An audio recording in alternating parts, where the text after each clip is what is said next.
Olá, hoje eu vou falar um pouco sobre o que foi o trabalho do meu PIBIC, intitulado Centralizadores de Subconjuntos com dois elementos em grupos finitos. Eu tive como orientador o professor Igor de Santos Lima, e o foco desse PIBIC foi falar um pouco sobre esse artigo, estudar a fundo esse artigo, né, que se chama Contando o Número de Centralizadores de Subconjuntos de dois elementos em grupos finitos. Os autores são esses três, e para simplificar a gente vai chamar de AKMS.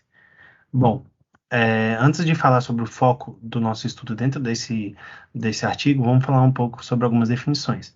Começando com CA-grupo. Um grupo é dito CA-grupo quando o centralizador de qualquer elemento fora do centro for abeliano. A gente tem também que o cent_G vai ser o conjunto de centralizadores dos usuários do meu grupo. 2cent de G vai ser o conjunto de centralizadores subconjunto de dois elementos do meu grupo, de forma que esses dois elementos são distintos, e esse centralizador desse subconjunto vai ser definido como a interseção dos centralizadores de cada um desses dois elementos. Bom, e G é chamado de 2n centralizado se a quantidade de 2cent_G for igual a n. A importância de estudar essa quantidade de centralizadores subconjuntos de dois elementos do meu grupo está justamente porque a gente consegue estabelecer uma caracterização da estrutura do grupo de acordo com a quantidade de centralizadores subconjuntos de dois elementos. Como a gente pode ver nesse teorema, essa classificação vai até o n igual a 9. Foi feita por AKMS nesse artigo que a gente vem estudando. Bom, a gente vai ver mais alguns teoremas, né?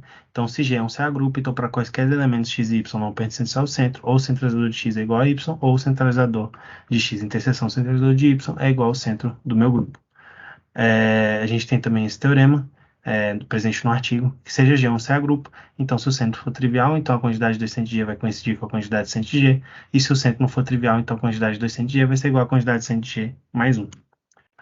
Bom, o foco do nosso estudo dentro desse artigo foi justamente estudar essa conjectura, que diz que sejam G e H grupos simples e a quantidade de 2cent_G for igual à quantidade de 2cent_H, então a gente vai ter que G vai ser isomorfo a H.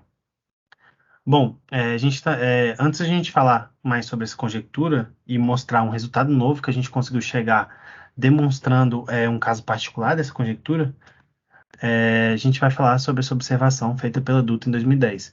Então, se a quantidade de centros de PSL2Q1 for igual à quantidade de centros de PSL2Q2, então Q1 vai ser igual a Q2. E o lema, né, do Zahin, 2019, que diz seja N assente de G o conjunto de todos os centralizadores não abelianos de G, e seja G igual a PSL2Q, onde Q é marca assim como uma potência de primo, então vai importar para a gente só esse primeiro item, né, se Q for congruente a 0 módulo 4, então a quantidade N assente de G vai ser igual a 1.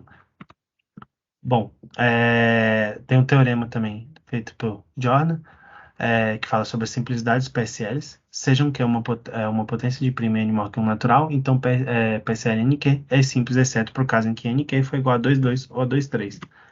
Bom, e aí a gente consegue chegar num resultado novo, que é exatamente um caso particular em que G e H são grupos PSL 2Q1 e 2Q2, com Q1 e Q2 ambos maiores que 5 e ambos congruentes a 0 no módulo 4. Então, se a gente tem que a quantidade de 2cent_G for igual à quantidade de 2cent_H, então isso vai implicar que G vai ser isomorfo a H. Bom, para demonstrar esse teorema, a gente tem o seguinte, Q1 e Q2 congruentes a 0 módulo 4 vai implicar que a quantidade de N assente de G vai ser igual à quantidade de N assente de H, e ambos vão ser iguais a 1. Por essa quantidade de N assente de G e H for igual a 1, isso vai implicar que G e H vão ser CA-grupos.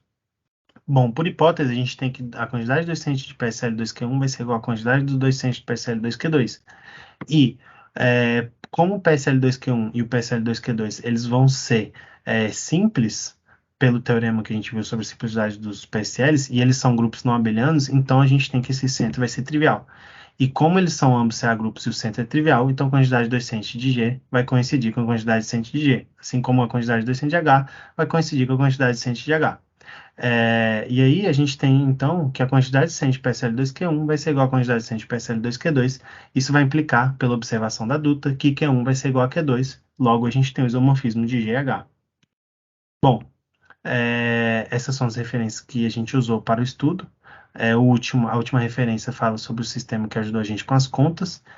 E a primeira é sobre o artigo que a gente teve enfoque. Bom, muito obrigado.